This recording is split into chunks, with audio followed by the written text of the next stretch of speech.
तीन जन से जीवा अरे यात्राटा भल लागला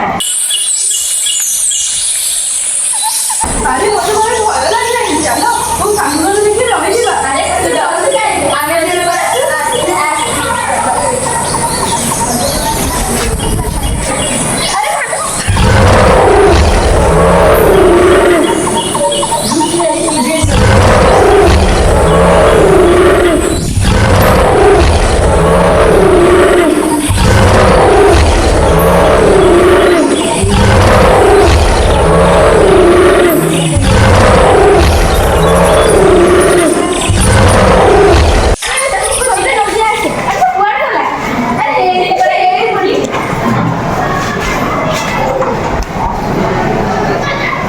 भालू कौन कहला कि